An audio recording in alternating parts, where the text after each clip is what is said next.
Alright, so step number 1 is remove all rear side hoods. Comes off just like a little magic trick. Step 2 is to remove this shifter cowling. Take these knobs off. It also helps to take that out of there.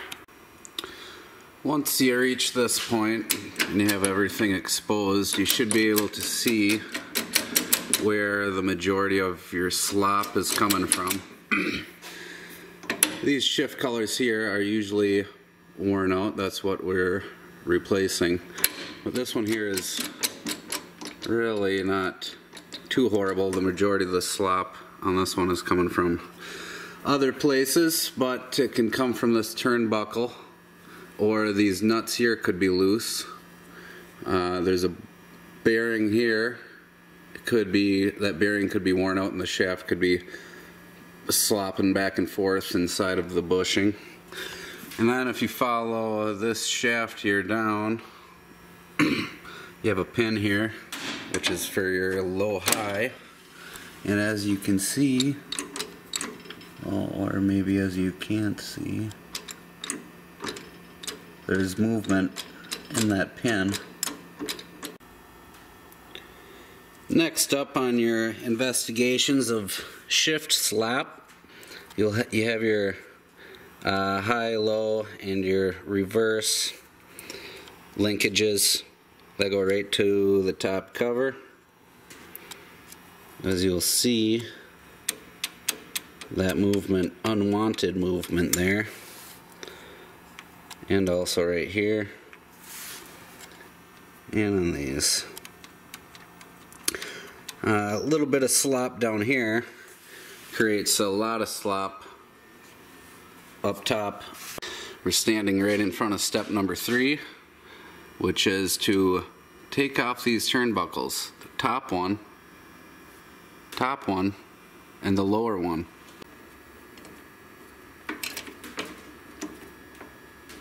Ow. Now we find ourselves right around the 4th step. Step 4.5, we're going to take some shift collars off. These collars really only go on one way, but it's really not a bad idea to keep them all in order. You have to use a little bit of your imagination here, but pretty much set up just like that. Once you've completed step 1, 2, 3, 4, and 4.5, it is time to move over to the other side of the tractor. 5 steps later, we find ourselves on the east side of the tractor. We made it over here nice and safely. I've got my tack cable out from that clip and that clip, if yours is equipped with those. Next, what you're going to want to do is remove this TA linkage just by taking out that cotter key that you can barely see because of my limited light. Take out that cotter key, that washer, that TA linkage is going to pop right out of there. Then you're going to want to come up here with the 9/16 socket, take that bolt out, and that bolt out, and this whole deal is going to come out just like the hat and the rabbit. There it is. Next, you're going to want to remove this linkage here. Probably only need to remove that nut right there.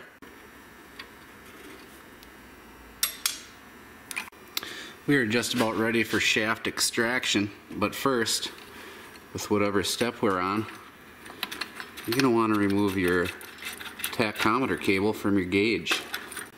We're now at the step of shaft extraction. That simply entails grabbing the shaft and trying to twist it out of there. Sometimes it goes really good. Sometimes it doesn't go very good. Looks like we got a tight one. Might be a two-hander. With no success rates to be found on the other side of the shaft extraction two-handed pull twist method, we decided to jump on the west side of the tractor, shove a punch in the hole, hit it with a hammer, and it should just come flying right out. Holy cow, just like that. There it is. You do have a bushing right here that shaft sits in. hardly ever, very rarely will they ever impose a threat to your shifting experience. But just something to clean up, check out, and grease before install. Next, you're going to want to remove that pin. To get that pin out, you're going to want to punch like so. You're going to want to put it in that hole that I was talking about where the bushing is. Be mindful of the bushing. Usually you're not going to cause any damage on them from doing this. But in that hole is that pin. This pin is sitting in there just like this. You want your punch to be right on that race there. And you're going to want to hit it very hard. We've come a long way, but now we've reached some crossroads where decisions must be made. You could either hit that punch with this hammer. It is a nice little hammer. Or you could use this hammer, slightly bigger. It's a nice big hammer. If you're the kind of person who needs some alone time away from the wife and kids, understandably, this would be the happier option. So you'll be out here all night long pounding away, getting nothing done, but might create a little bit of joy or happiness and peacefulness in your life. But if you're a guy or gal who likes to get stuff done in a timely fashion, you may want to go with this route. I've made the decision to go with this hammer today. What you're going to want to do is hit that punch really, really hard. And you don't have a lot of control in your hammer arm. You're probably not going to want anything expensive on the other side of this tractor, like your china cabinet or your pet dog or whatever you got, because this holds very tight inside of that housing all the way to the end, and that last pop is going to probably send it.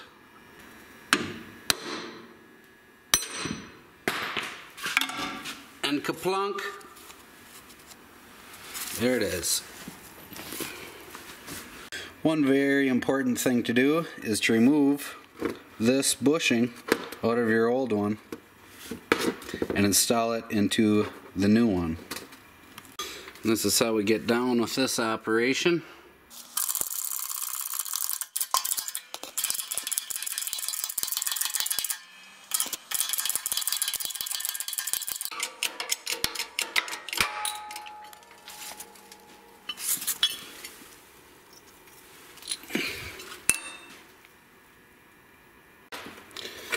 We've got our bushing clean and ready for the install on the new one.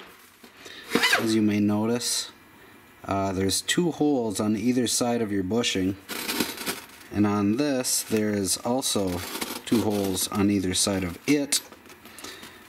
When you press that bushing in, just do your best to line those holes up.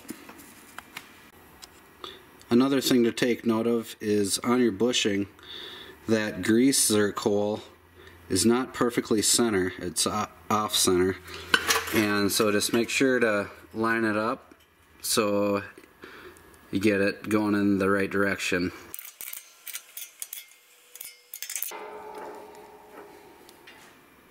Alright, we got our work area as clean as need be.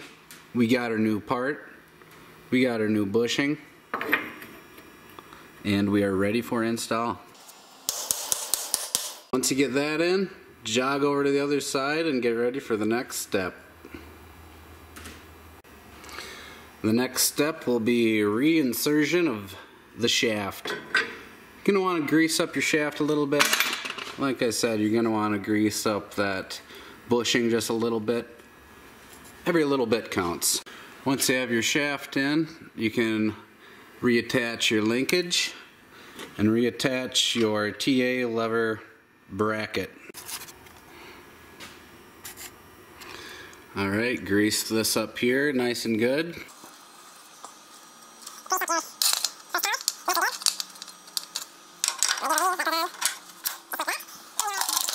Second collar, which is attached to your lever, just take that bolt out and attach it to your new collar. Alright, we got our three collars on. We got our half moon key in the end of this shaft, and we're going to install our lever on there. When you do this, you want to make sure that the other side of this shaft is tight up against the housing, so you can get this lever on as far as it can on this shaft, because this lever holds all of these collars in tight. Once we have everything together, of course, we're ready to put our linkages back on, our top linkage and our bottom linkage. On top of these collars you'll see tapped out holes. Those are for your detent shift lever clips, and I do not have any with me today to show you, but they just sit in there, and when you move your lever over, snaps them right into place where they're nice and solid. Most of the time you'll see that there's bolts that hold the clips in, and what I like to do is take a greaser with a washer and put that in instead of a bolt, so you have a location to grease all of this stuff.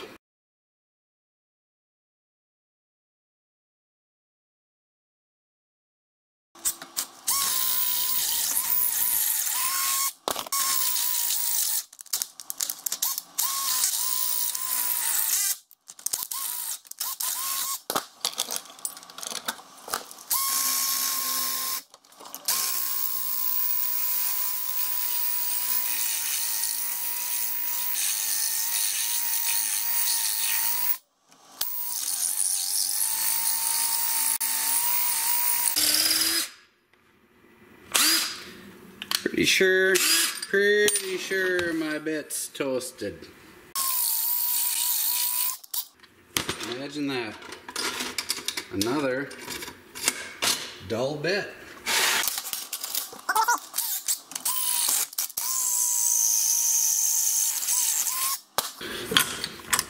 Could definitely win some championships with that drill bit.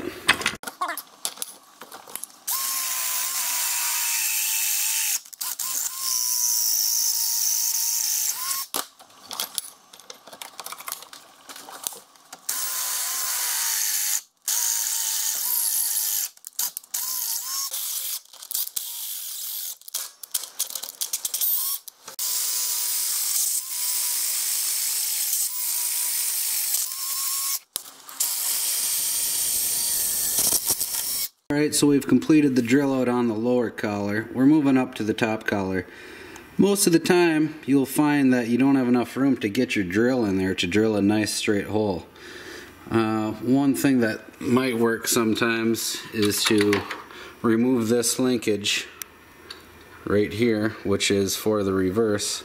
You remove that and it'll allow that shaft to rotate even further that way, giving you just barely enough room to fit your drill in there. All of our holes are drilled.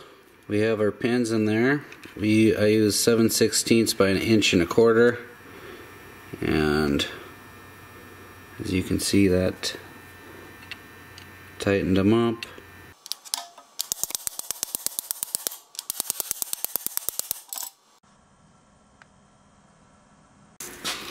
So we got that drilled out to, it was 1/4 inch, and we drilled it out to 5/16. We used a 2-inch pin. If I could go back in time, I would use this, which is 1 3/4. That extra 1/4 inch isn't going to make any difference. Everything is super solid there.